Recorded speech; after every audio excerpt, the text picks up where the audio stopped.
Sudah siap? Bismillahirrahmanirrahim. Assalamualaikum warahmatullahi wabarakatuh. Waalaikumsalam warahmatullahi wabarakatuh. Saya Rizkil Hasan Mukarrabin. Judul tesisnya implementasi program penguatan keagamaan berbasis kitab Turos di Madrasah Aliyah Ainul Hasan. Oke, sudah siap presentasi? Oke, silakan berdoa terlebih dahulu.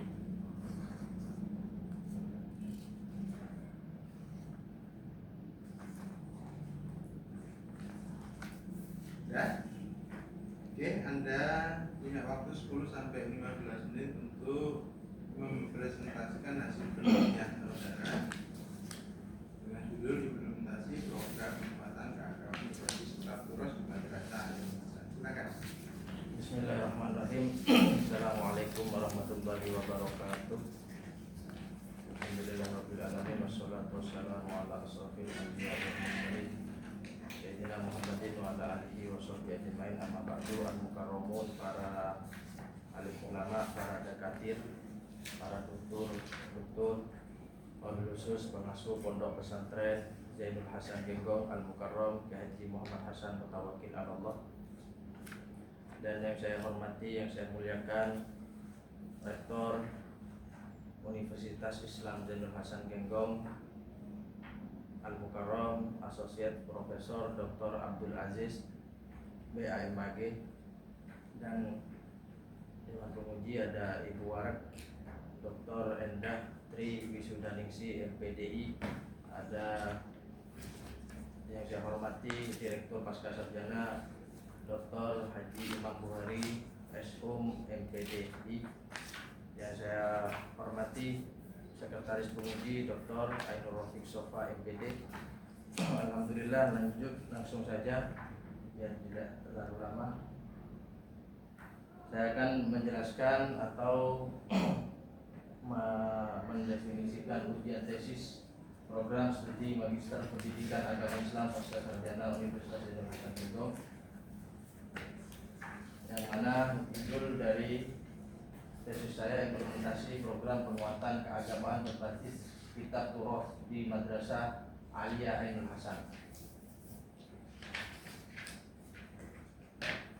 Latar belakangnya yaitu penguatan pendidikan keagamaan merupakan bagian penting dalam membentuk karakter dan pemahaman keislaman peserta didik. Salah satu cara yang dilakukan oleh program yang ada di Madrasah Aliyah Ainul Hasan yaitu adanya pengajian pembelajaran menggunakan kitab Turos, yaitu warisan keilmuan ulama klasik.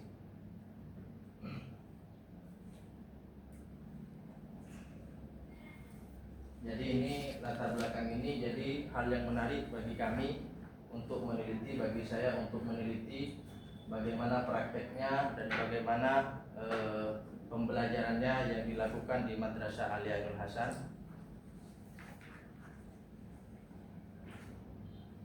Ingin mengetahui lebih dalam lagi, maka kami observasi ke sana. Rumusan masalah ada 3. Yang pertama, bagaimana implementasi program penguatan keagamaan berbasis kitab Turos di MA Ainul Hasan, Madrasah Aliyah Ainul Hasan. Yang kedua, apa saja faktor pendukung dan penghambat dalam proses pelaksanaan program penguatan keagamaan berbasis kitab Turos. Dan yang ketiga, dampak bagaimana dampak implementasinya terhadap pemahaman keagamaan siswa Madrasah Aliyah Ainul Hasan. Ini rumusan masalahnya. Ini hasil penelitian. Yang pertama, gambaran umum objek penelitian, letak geografis madrasah ada di mana, sejarah berdirinya madrasah ada di Maron, Probolinggo. Sejarah berdirinya ini karena ada di bawah naungan yayasan pondok pesantren, jadi setelah MTS harus adanya madrasah aliyah. Profil lembaga ini memadukan kurikulum nasional dan nilai-nilai pendidikan pesantren dan visi dan misi madrasah yang menekankan siswa dan siswi berilmu, berakhlak, dan memiliki pemahaman agama yang kuat.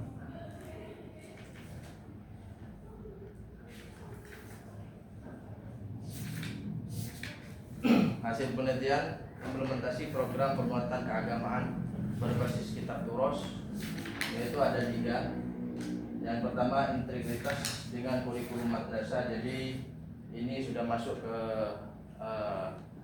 kurikulum madrasah dan sudah masuk ke jadwal pengajian kitab turosnya. Biasanya pagi hari sebelum masuk, hasil penelitian kami pagi hari dan siang hari setelah pulang sekolah, seperti itu. Biasanya setengah jam.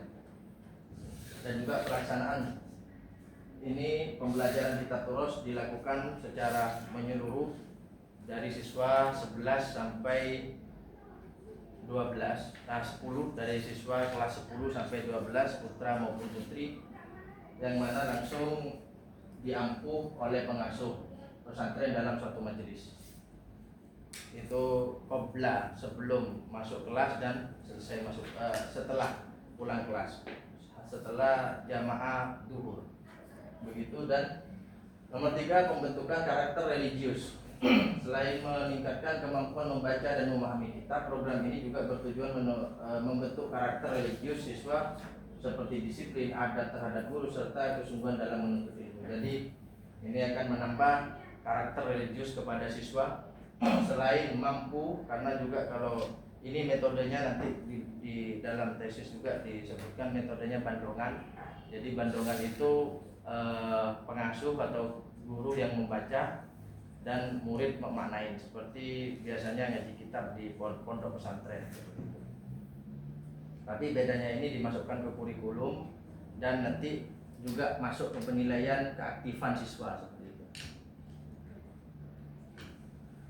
Faktor pendukung dan penghambat yang kami teliti kemarin, beberapa faktor pendukung keberhasilan program ini antara lain: pertama, karena memang ada di lingkungan pesantren, dukungan institusi pesantren yang memberikan legitimasi dan fasilitas. Jadi memang karena ada di lingkungan pesantren, jadi lebih gampang. Yang kedua, keterlibatan langsung pengasuh pesantren. Jadi lebih gampang juga, karena lebih mudah juga menyampaikan, karena sudah ada chemistry, sudah ada saling mengenal biasanya kalau pengasuh dan para siswa. Yang ketiga, budaya religius madrasah. Ini adalah faktor pendukung berlangsungnya program penguatan keagamaan berbasis kitab turos ini, yaitu ngaji kitab sebelum masuk kelas dan setelah pulang sekolah habis jamaah duhur.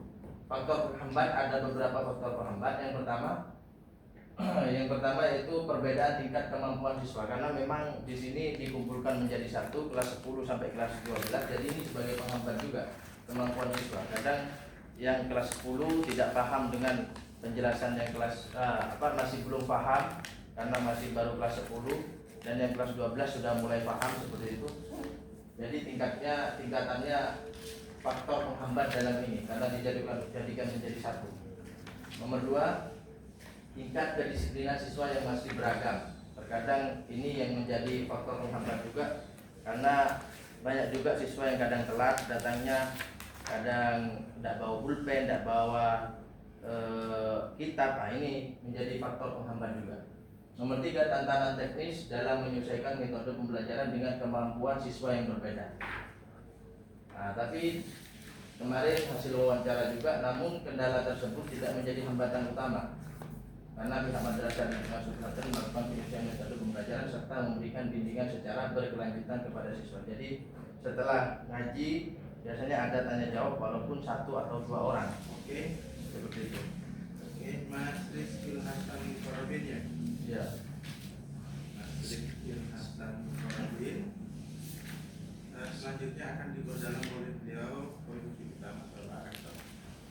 Baik, judul ini saudara itu bagus, dan itu merupakan penguatan entitas pesantren ya. Dengan sebutan lain, madrasah tetap berpegang teguh pada keuluan kajian-kajian kita klasik. Silakan dibuka sesi saudara, daftar Nama-nama kitab yang dipakai di madrasah aliyah. Ya, di sini ada kitab Fathul Qorib, Ukhutul Lijen, dan Wasiatul Mustafa yang diaji di sini. Ada 3 kitab itu yang disebutkan di dalam di sini. Di halaman berapa?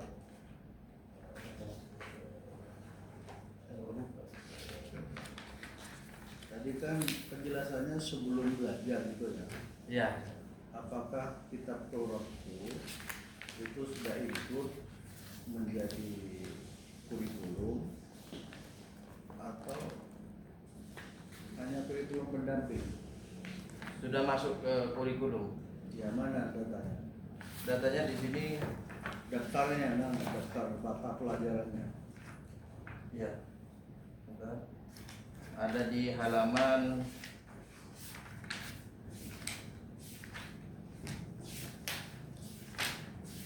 di halaman 69.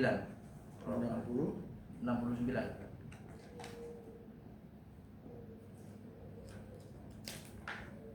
Jadi itu jadwal KBM Madrasah Aliyah Nur Hasan. Setiap harinya sebelum masuk ada pendalaman kitab kuning dan setelah selesai. Di nomor berapa yang kitabnya? Ini, bro. Ini, bro. Jadi Sabtu jam 7 sampai jam 8 pendalaman kitab kuning. Kitabnya Mas, nama kitabnya apa? Nama kitabnya apa? Oh, nama kitabnya ya. Bentar saja.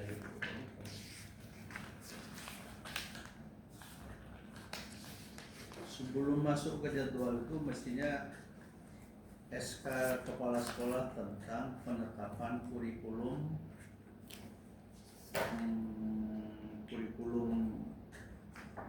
keagamaan berbasis kitab Taurat. Harus dimulai dari SK dulu. Iya. Ya, ada SK-nya? SK Kepala Sekolah tentang penetapan kurikulumnya? Oh, belum tahu, belum ditanyakan kemarin. Coba saya tanyakan, tapi setahu saya Tapi sudah. kan ngumpul rumahnya. Tapi kepala sekolahnya baru ganti. Iya itu. Jadi Tapi manajemen kurikulum tidak langsung masuk jadwal, itu mestinya harus ada SK Kepala Madrasah tentang penetapan kurikulum, Mengetahui ketua yayasan. sehingga daftar mata pelajarannya sudah jelas ya. Kalau di jadwal pendalaman kitab kuning, maka kita bertanya ini kitab